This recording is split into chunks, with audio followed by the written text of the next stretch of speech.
I'm Laura London, and this is a special video edition of Speaking of Jung. Returning to us today for episode 125 is Jungian analyst and clinical psychologist Dr. Susan Schwartz in Paradise Valley, Arizona. She holds a master's degree in social work from Boston University and a doctorate in clinical psychology from the Jung Institute. She trained as a Jungian analyst at the C.G. Jung Institute Zürich, where she earned a diploma in analytical psychology in 1986. Dr. Schwartz is a member of the International Association of Analytical Psychology, the American Psychological Association, and the New Mexico Society of Jungian Analysts. For many years, she has been teaching developing Jung groups in Poland and South Africa for the International Association of Jungian Analysts, and has been a course instructor at both the Jung Institute and the International School of Analytical Psychology in Zurich. Dr. Schwartz has written several journal articles and book chapters on fathers and daughters and on the puella archetype. In 2018, she was nominated for the Gradiva Award for Best Article by the National Association for the Advancement of Psychoanalysis for the dead father effect on the psyche of a daughter, Sylvia Plath. She has presented her work at various congresses of the IAAP, including the dead mother effect on a daughter in Montreal in 2010, Narcissism, Aging, Anima Mundi, Paradox and Necessity in Kyoto in 2016, Narcissism, Psychological Oneness, Excluding Love of the Other in Vienna in 2019, and most recently, Who Am I, Really? In Buenos Aires in 2022. You can learn more about these presentations in our first interview together in episode 40. Dr. Schwartz is the co-author of Couples at the Crossroads with Dr. Danielle Rohrer and Aging and Becoming with Susan Scott. Her first book, The Absent Father Effect on Daughters, Father Desire, Father Wounds, was published by Routledge in 2020 and is the subject of our second interview together in episode 76. Her new book, Imposter Syndrome and the As-If Personality in Analytical Psychology, The Fragility of Self, is being released by Routledge later this month, and it is the subject of our talk today. This episode is made possible by the revolutionary new dream recording app, Temenos Dream. Discover the hidden meaning of your dreams with help from symbolism, literature, AI, and friends. Download the app, available for both iOS and Android, and create a free account by October 15th to get free premium access for life. Please use the link in the description box below or on our website, speakingofjung.com, where you will find links to everything discussed in this episode in the show notes. This video interview is being recorded on Wednesday, September 13th, 2023, through the magic of StreamYard. It's great to see you, Dr. Schwartz. And you too, Laura. Well, thank you so much for having me. Well, it's great to finally see you. This is the first video interview we've done together. We've done 2 previous episodes, both audio, so it's really wonderful to be able to see you. And we are here today to discuss your new book. And I just want to let the listeners know that in the first interview we did together, which was in 2019, January 2019, we discussed your background, your training. You are both a Jungian analyst and a clinical psychologist, and you practice in the greater Phoenix area. I don't know if you have any updates to that. You're still in Paradise Valley, right? Yes, I am. And I just have one thing, because you're right about updates. And of course, it relates to everything that we are going to talk about. I am not a member any longer of the New Mexico Society. Okay.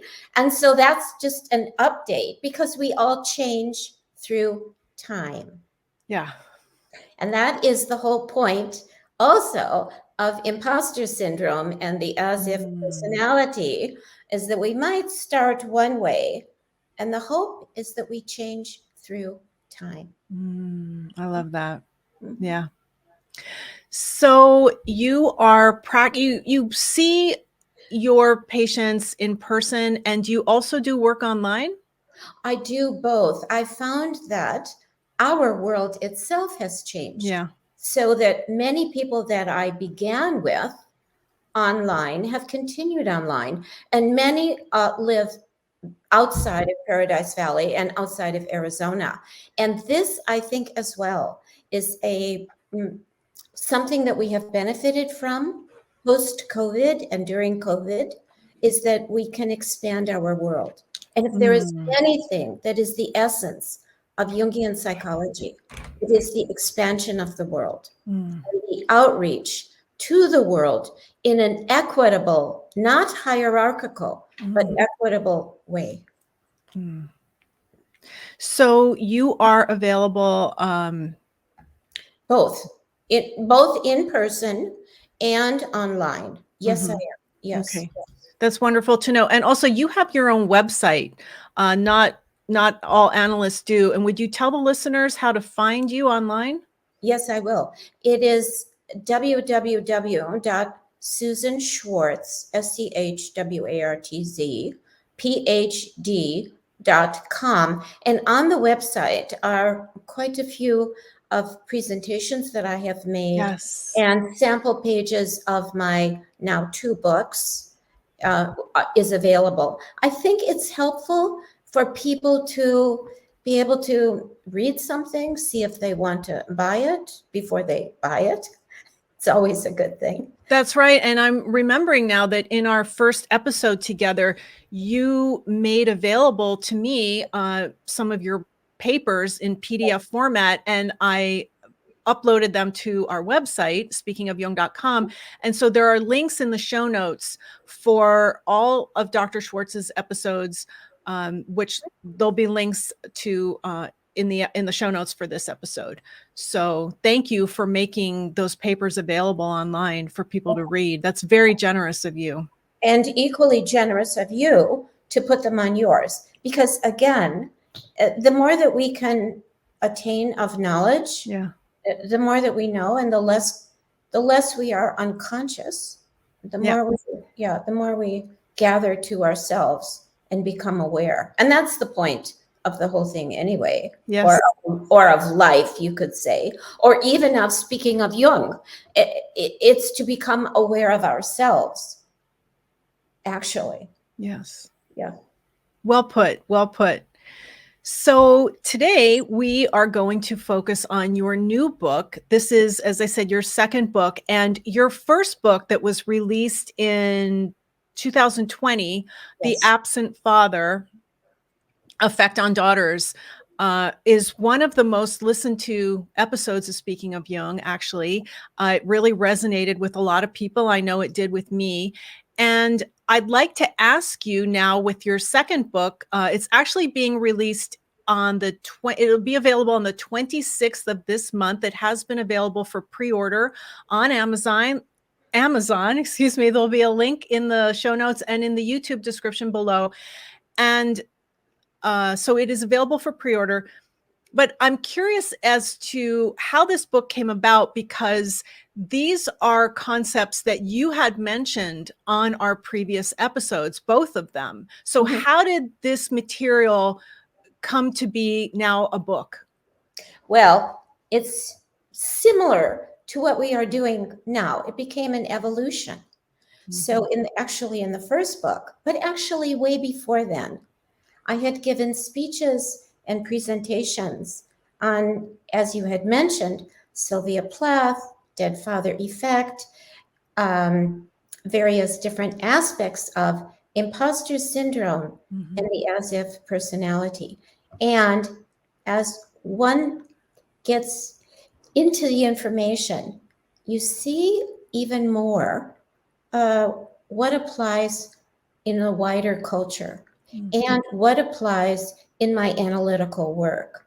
And so what I have really written about in the imposter syndrome and as-if personality is something which has been around for a very long time, but it got lost. I think I spoke about it, that there was a woman named Helena Deutsch Yes. in the 1940s who was a Freudian psychoanalyst. Mm-hmm. And she got the term as if personality, but she described it only to women, Right. and women who were not analyzable, which is a bit of a cut to the feminine, quite a bit.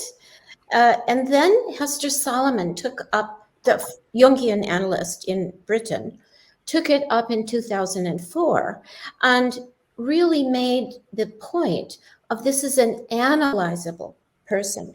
This is someone who can respond to inner work and can grow from it.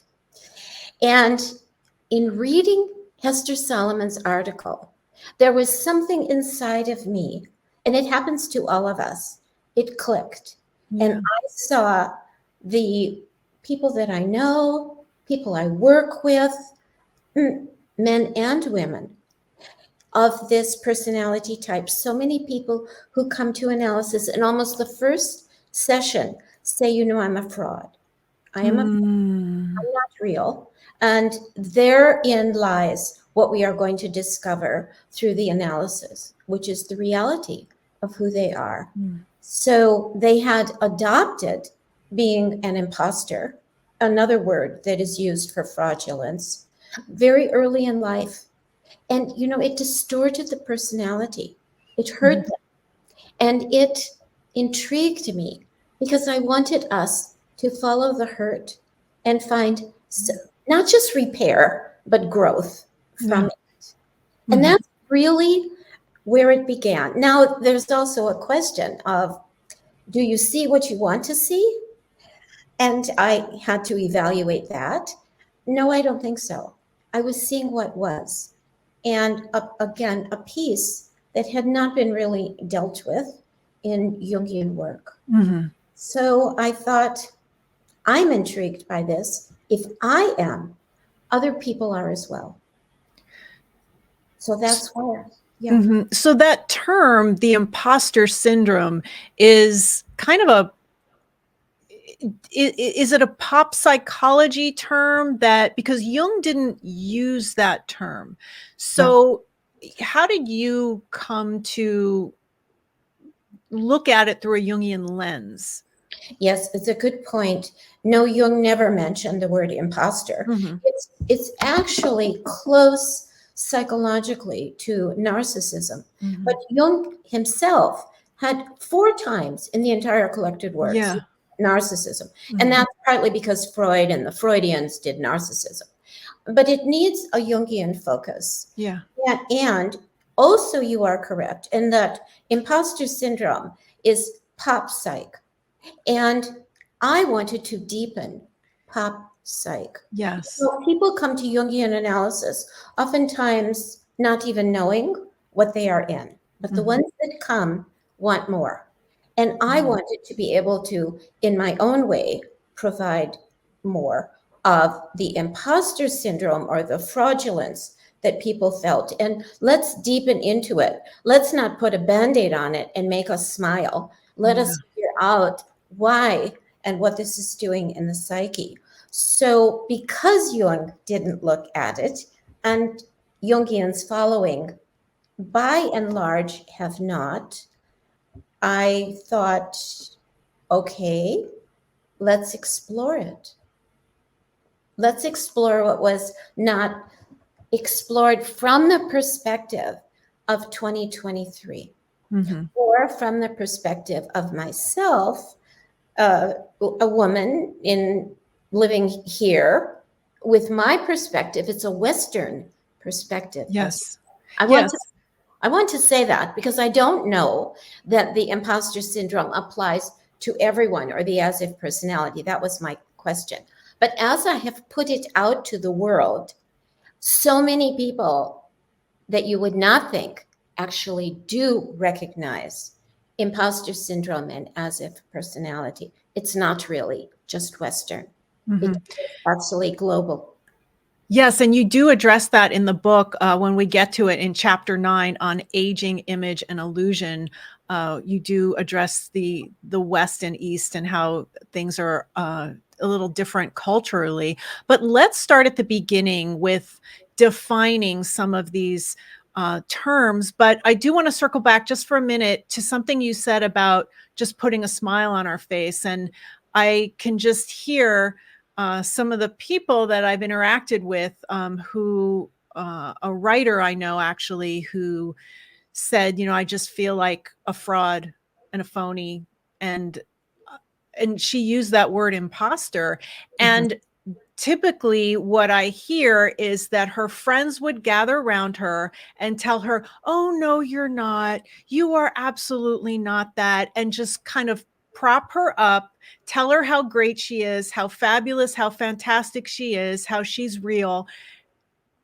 That doesn't change anything. So we're looking at the unconscious. So when we say we're looking at this from a Jungian point of view, we're looking at what's going on in the unconscious. We are. And the reason and how we see it is in the dreams. Your friend is a perfect example. It would be interesting how she appears in the dreams. What costume is she in?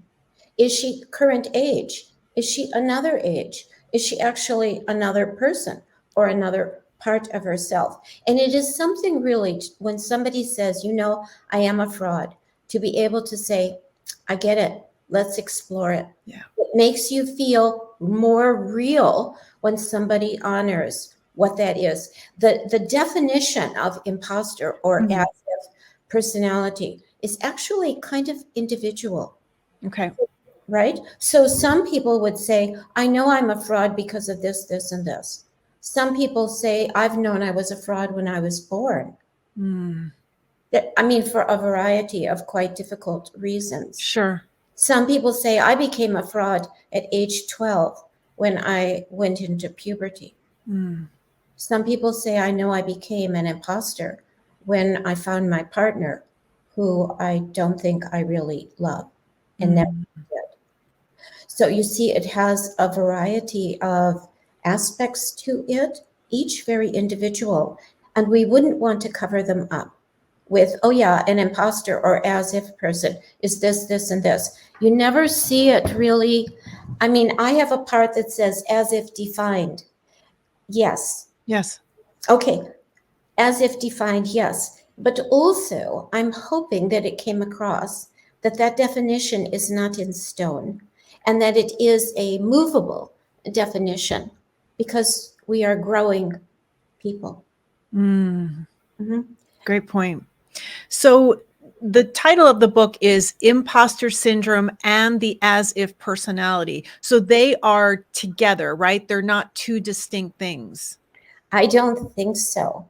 And I use them together in a certain sense. So here's the reality of the world, because the imposter syndrome is more well known. So the reality of the world and the reality of publishing, etc., is rather harsh. Yes. Okay. But the reality of being a person is also harsh. Right. And so the harshness is put in imposter syndrome, link it to as if personality, because they are similar. So as long as it's in truth and in reality, all right. But I don't want to deny the kind of ruthless harshness of living. And it's kind of in exactly what you said. It is also, and I'm going to loop forward to something you mentioned just a bit ago, is that the book includes aging. I know I'm jumping. It's okay. But it goes to the imposter and the as if personality, because as people age, and I would say still more with women or people who identify as women, it becomes something heavily denied, oftentimes in horrifying ways. And the as if person or the imposter will have too many facelifts, will start to look awful, will decline in their hope for a full life, no matter how old they are. They will give up sadly. And that is our culture. Yeah. Demeans women actually, a friend said to me, you know, as we age, you have to get used to the fact that nobody will see you. And I said, really? Why? Because, and this was true for this person, I can go anywhere and nobody sees me. And sadly, that is true for many people over the age of X, whatever it is, whatever it is. And people in analysis with me say the same thing. They go online, they on internet dating. If you're over X age, you better put up a phony picture, or you better make it sound in a phony way. And there's the aggrandizement of the imposter and the as if. You know, what's interesting, and I was listening back to the two previous episodes we did together, and I heard myself mention that I was watching a television show called The Bachelorette, and I rolled my eyes and I thought, oh my goodness, was I watching that? And this month I saw in the ads, they're starting a senior edition of the television show, The Bachelor. And so he's over 70, I think, and all of his suitors, the females, are over 60. And I thought that was so interesting. And I wondered, why now are we recognizing love and romance in after midlife, in the quote senior years? Because actually it is happening quite frequently. Thank goodness. And maybe people are learning to live in honor of whatever their age is. If they are 46, if they are 52, if they are 69, 80s, whatever it is, 90s, whatever, that they are honoring their whole selves. And that's actually why I wrote the book. It is like, wait a second, let us honor the entire arc of life. And you don't have to pretend or dishonor yourself or deny or go invisible. Go visible and be who you are. You want to create when you're however old, be creative. It will keep you alive. Yes. Yeah. So I, in my fashion, like to go through the book chapter by chapter, which we don't have to do. And you say you jumped around. I'm a jumper. I jump around a lot too. So I just have this as a guide. In the first chapter, which is titled As If Defined, you open it with a parable from The Trial by Franz Kafka, who I love. And you say that it relates to the very problem of the as if person. You say, who does not realize how to manifest what is theirs and how to inhabit their existence. And I think that's what you were just really talking about. What is yours and your existence as you are? Yes, and there is another piece that I probably should have added, but you have to know to push through the door and to assert your own right that that is your door and go through it. If you are going to hesitate and hold back and say, oh, I don't look right, I don't have the right this, that, something else, you won't take what's yours, and you'll deprive yourself of your life and your life force. And that will be against the self. Yeah. So going through the door is a movement, an assertion, a statement of being and of your right to exist. And it's something that when people learn, I'm an imposter, I'm not this, I'm not that, I have to put on a facade, they won't fully go through the door. You use the term the self. And for the listener, if we have any listeners who are not familiar with Jungian terms, what do you mean by the self, speaking as a Jungian analyst? Well, Jung aligned it oftentimes, in so many ways. One with a, you could say almost a transcendent image inside and outside. So I would say it is, to me, it is who we are that is more than what we know. So everything we know about ourselves is insufficient because we actually have much more to know. Yeah. And that's the thing about living your life completely. The self, to me, also is a very special part of Jungian psychology. It says, don't be content with just fixing a symptom. Go beyond the symptom. Go deeply or deeply or transcendently or widely into yourself. Really figure out the meaning of who you are. That's what the self is about to me. Now, somebody else will have a different definition, but I think it really relates very much to finding the meaning of your life and also the meaning of the suffering that you have had to go through to figure out that your life is valuable. I mean, they go together. So yes, I think it's important that you also pointed out, because it distinguishes Jungian psychology from others. It honors the wealth of who we are as people. That concept of the self. It does. It also brings the historical past into our personal life, our transgenerational heritage, responsibility. We are not just planted right here. We also have a valuable past, personally, familially, culturally, that we want to pay attention to and honor. So I think the self encompasses that as well. The next chapter is on the persona. Through the looking glass of persona, and you open it with a quote from The Picture of Dorian Gray by Oscar Wilde. What the gods give, they quickly take away.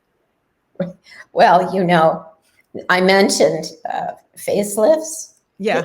It's quite like the portrait of Dorian Gray, that in fact you can try to alter yourself, but if you don't do it honestly, in a way of deep growth and development, you'll have a false picture of you.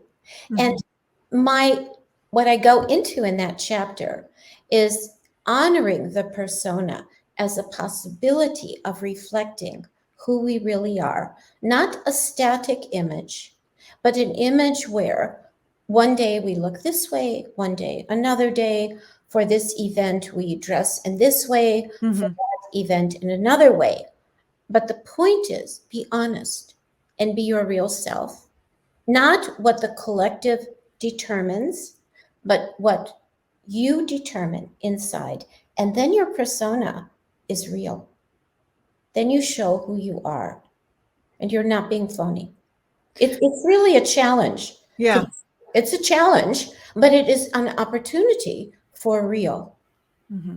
So one wouldn't, when I'm at home, I like to wear, a NASA t-shirt and lounge pants. I wouldn't go into a meeting, into a conference room with my hair in a high ponytail and my NASA t-shirt, right? So I dress for the occasion, and I wear my hair down and blown out straight like I am now. And that is a persona, who I am in the conference room, right? Yes. However, the persona, nobody says that the persona has to be rigid. And the persona actually must be flexible. So Jung took the word from the Greek masks, huge masks. They were like tremendous, evidently. And then to wear the mask, you couldn't see anything else. It's quite an image, actually. However, if we adopt that and say, I'm going to use this because it reflects me in this situation, me. I'm going to wear this because it reflects the real me in this situation. Equally, in dreams, you can see your persona different. You might be wearing or appearing or acting in ways that you wouldn't normally. But maybe that is an opening that is saying, hey, have you tried this? And that to me, the persona can be flexible, challenging, and should not be the same all the time. That would be phony. You wouldn't do that. Yeah. It wouldn't. So the persona to me is to be natural. Now Jung talks about it, and this is true that many people put on a persona in a phony kind of way. And so you're negating who you really are. So there's a difference. So if I dress differently to enter this meeting, I'm still who I am. But Yes. if I actually put on an air and Yes. and use words that aren't mine, or try to be like somebody else, then I'm not being true to who I really am. That's right. And so what I say is, be true to who you are. Use your persona to be true to who you are. Jung says, and this is true, very often people use the persona to be untrue are, and to present false images. And in that, they are an imposter. Yeah. So very important. Yeah, very well said. Yes. It is important. It's an important concept. In the next chapter, chapter 3, it's titled The Presence of the Father Shadow. That's so interesting to me. And you say that the shadow requires attention and notice, as underneath are buried the treasures of knowledge. And you and I discussed this on a previous episode about how sometimes that, that word is out there, the shadow self, and sometimes people don't attribute it to Jung. And that it is always, when I hear it out there, it is always evil, dark, destructive, all the very kind of violent qualities. And that's not necessarily the shadow. The shadow just means hidden or ignored, unacknowledged. Yes, and undeveloped. And undeveloped. Okay. Undeveloped. In that chapter, I referred, the shadow of the father can be it's a little more complex. Yeah. Because it also includes, what does that father project onto the daughter of himself that he has not realized? What is his shadow that he projected onto her? And what does she pick up of the, Jung would call it the unlived life of the father? And then the question is she living herself, or is she living his shadow? Yeah. And that can be, again, very many layered and quite complex, because it's usually projected non-verbally, therefore very powerfully. Oftentimes it's verbal and non-verbal, which, doubles the power of it. So analysis is peel off these shadowy pieces that might have been projected onto you and find out who you really are within the shadow of the father. It's very powerful because we live in a patriarchy. Yeah. And Jungian psychology in many ways has a high patriarchal element to it. Right. And we're in it. We can't deny it. What we can do is become conscious as much as possible of how are we living out the shadow of the personal father, the collective father, the cultural father, because we're doing it. I mean, you can't say not. So, and what qualities have we denied in ourselves, and what have we bought that we want to shed? We want to get rid of those things. I think I'm going to just extend it a bit. They can be deadly to the psyche. Yeah. Yeah. And that's some of the work we can do in analysis. Yes, absolutely. Yes, that's the value. The next chapter, chapter 4, the refusal of two-ness in sexual addiction and pornography. And you use a person as an example, the story of Daniel the addict. And that's a difficult chapter. You talk about addiction, and then the as-if personality comes in all of these chapters. So does narcissism, and it ends with the symbolic emerging. for healing. It did. And actually, so that person, like all of them, is a composite. Sure. Yeah. And I just want to make that clear. Okay. Yeah, that it's a composite because of confidentiality, because of honoring the psyche, but it's not just honoring that person's psyche. It's honoring many people who fit into that category. And the reason I used pornography was that it is a topic that many people do not address. Mm-hmm. Many Jungians do not address as well. And it is a means for people to hide themselves. So they look at pornography in secret. They don't tell anybody. They feel ashamed. They can't stop. Their singularity, so this is the narcissism, they're kind of bound by this invisible shield of singularity. I am alone. I am with the computer screen. I am in a pornographic haze, and I can't stop it. Because what is drawing that person? Is it the singularity? Is it the secret? Is it the fact that it's pornography? Is it the fact that sex is a bit distorted in our puritanical culture? Yeah. I mean, there's many things involved there. And the real trouble or the difficulty with the psyche is it's so used to being alone from very young. It started early. I don't know, 6, 7, 8. It didn't start at 15 or 13. It started earlier, usually. And the withdrawal into oneness is very hard to get out to the two-ness and relationship. And so why it ends, the chapter ends with symbolism, is that it shows the psyche is alive. Singular is not that it's dead, but it's not as alive with its.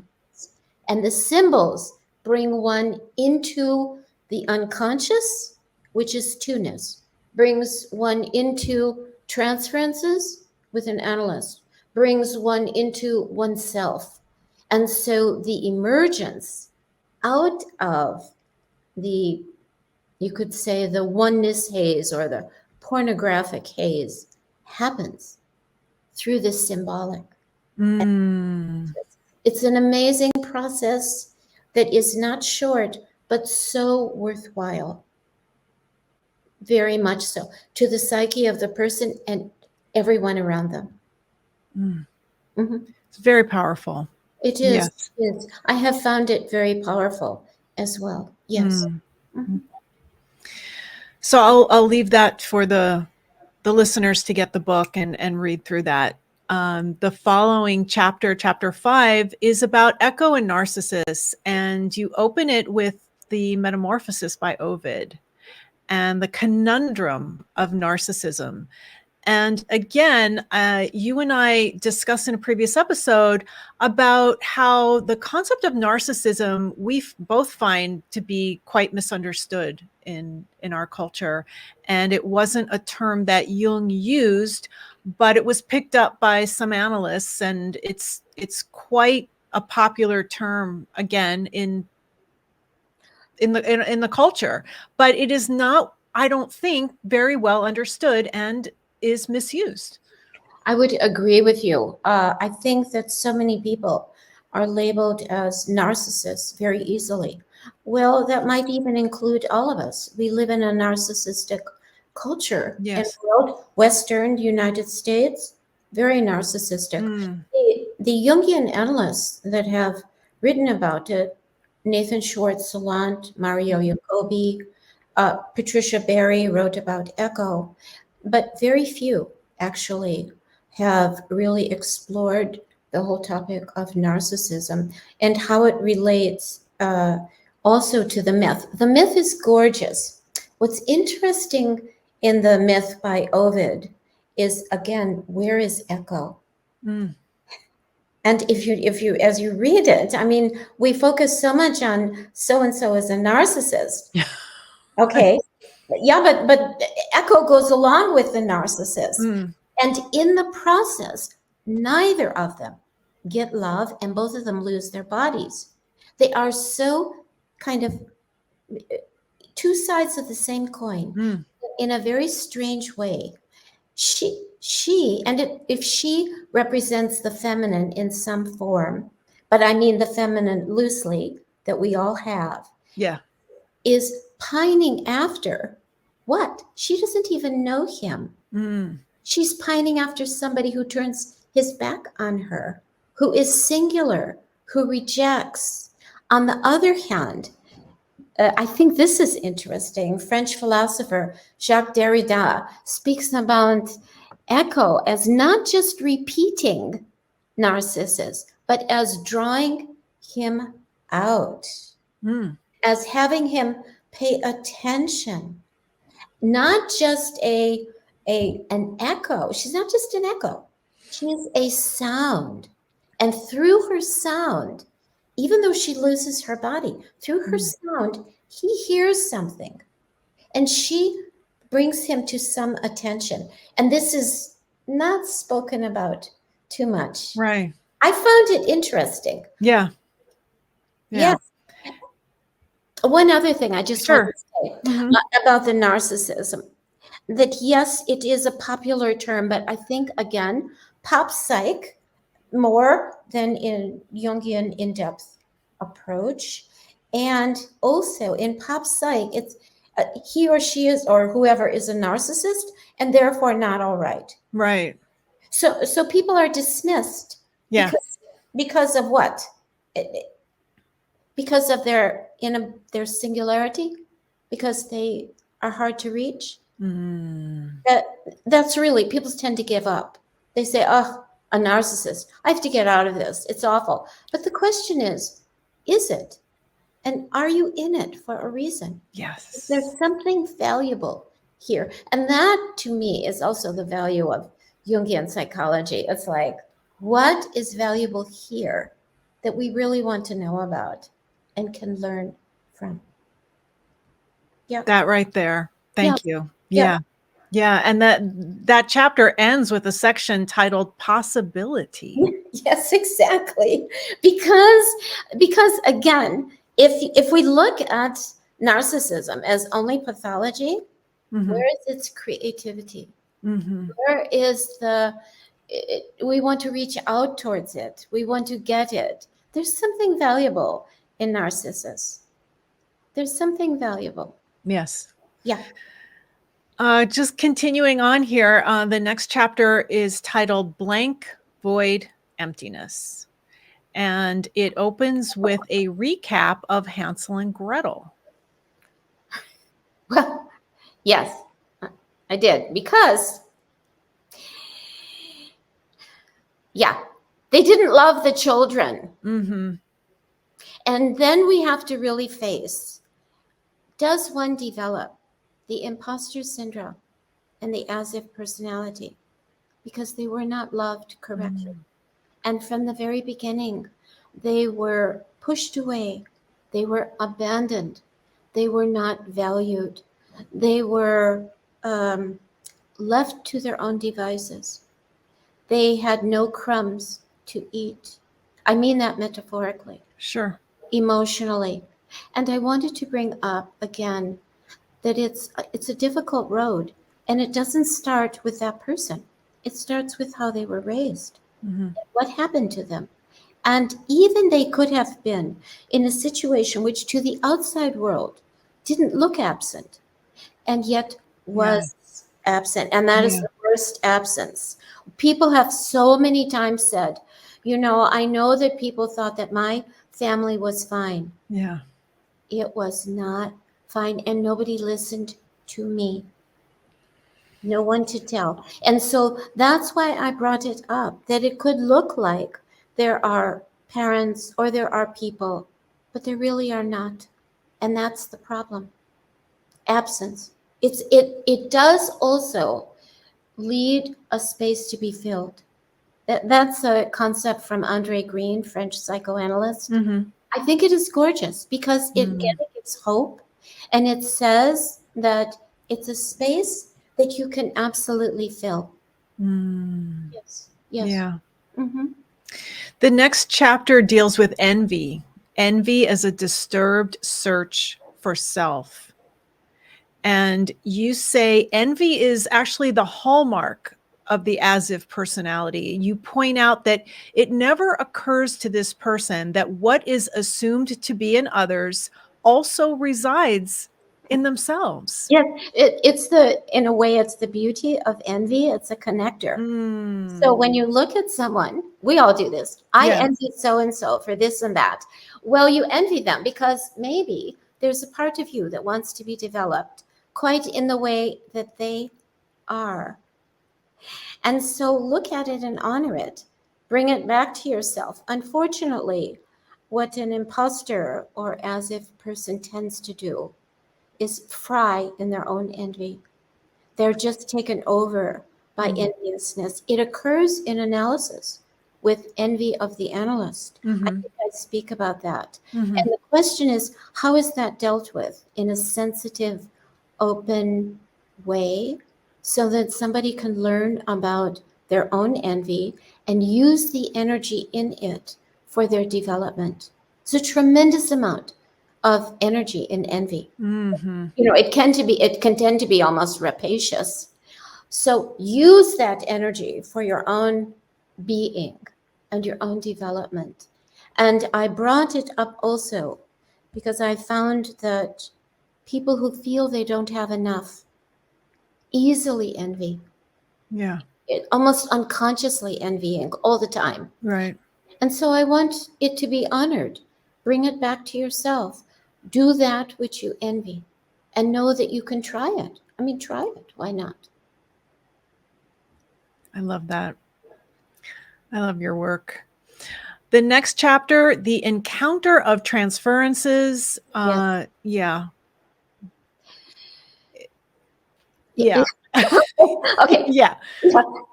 Well, in that, I think I give a couple of examples of people that I've worked with. Hopefully well disguised, maybe so well that they would read it. Sure.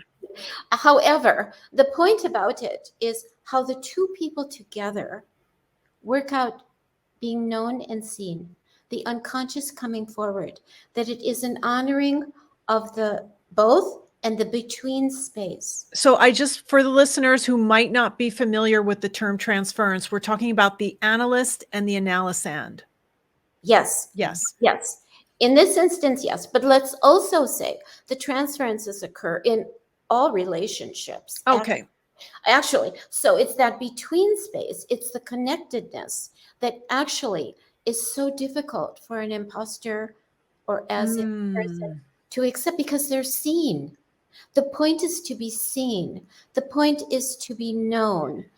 And that's right. what it feels. It can sometimes feel so dangerous. Yes. So one wants to honor the fear and the apprehension, but not honor it to the point where you don't deal with it. Yeah. Honor it to the point where you talk about it and bring it forward in a sensitive way to both, and to realize that both people are in it together. And I think this again is the value of Jungian psychology. It's really a relational, both are affected, both are honored, both have to be paying attention to what is going on so that the igniting of something else can happen. It only happens with the consciousness that this unconscious element gets to emerge through the connection of both. It's through the connection. Through the connection. And that's why it's so important for the analysts to have been analyzed themselves. Yes. If you don't know about your own fragility and your own, I will say this, your own imposter or as if part, how can you help somebody else? Yeah. You have to know it and say, yes, I know that piece. Maybe you know it in a different way than the person that you're working with, of course. But it's like knowing of all of your blemishes and recognizing as many of them as you can and working them constantly. Yeah. Knowing them internally, the inner world, not just the outer world, not just intellectually, through reading, through studying, through training, but as it applies to you. as it applies to you, but not as it, I mean, everyone is different, but not as it applies in the sense of, I'm going to reveal all of my personal stuff and then Sure. therefore I'm going to help you. That doesn't help anybody. It does help with the empathic response and the opening to the unconscious. And you open the unconscious, the more you know about yourself. So it's using yourself in a way, not just disclosure, because what does that do? I mean, not much, but let's explore what is going on for you and what is going on for you here in this room. How do you really feel? And can you really be yourself? So when somebody says to me, I am a fraud, or I'm not real, or I don't feel in my body, I don't feel embodied, I take them basically seriously, for sure. And I say, but how do you feel here now? And can you note when you feel dead, when you feel alive, when you feel real or not, and bring it up? And of course, it comes through the dreams as well. Yes. So moving on then to chapter 9, which is on aging, image, and illusion. And you open it with the first hexagram from the I Ching. Yeah, I do. Well, it's the beginning. You could almost say, I didn't say this exactly, but you could almost say, so you're going towards whatever towards the end of life is, whatever that means, and whatever age, I don't know what that is. At any rate, so you're there, but you're also called to begin again inside yourself, to take everything you have known, all of your wisdom, and keep on developing. So it's beginning again. And I think that first hexagram is the creative. And aren't we supposed to be creative? Yeah. With ourselves, our entire life. And that is an opportunity and responsibility. And the other thing that I want to mention in relation to the as if and imposter is how many people I have seen who are way into older age, way in. They're curious about their psyche. They want to know what happened. They want to put the pieces together. They want to figure out, where was I real? Where was I not? Am I being my whole self now? How can I be more? They continue to be curious and available to the unconscious to have it become conscious. So again, it's a circle around in order to move on. And in this chapter is where you bring up Jung talking about the East. We just mentioned the I Ching, and the ancient Chinese Taoism and traditional Chinese culture, how they view longevity as an accomplishment, a symbol of pride that includes qualities of endurance, perseverance, flexibility, and harmony. And that's quite different than we view it here in the West, isn't it? It is, and that's why I brought in the opposite. We need other views because we have a very limited view. The people who are not what we would consider old are constantly, I mean, maybe they're part of the imposter syndrome, promoted actually, I must say, through social media and the as if personality, and they're not whatever old is, but they're constantly yearning to be younger. Yeah. Why not honor everything you've got now, because you wouldn't have had it when you were 15. Right. So forget it. Honor all of these qualities that the East does honor.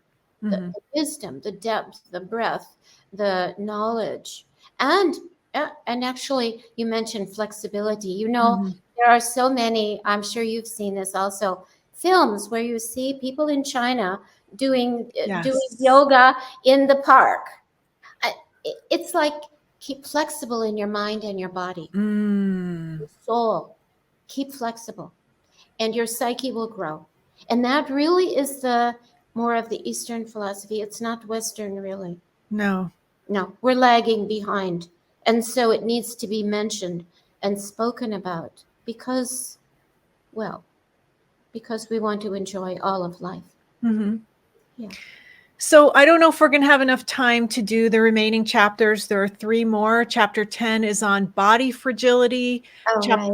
Chapter 11 on longing to belong, culture, complex, and analysis. And then it ends with chapter 12, living on. So as we wrap up here today, did you want to mention anything in these last 3 chapters?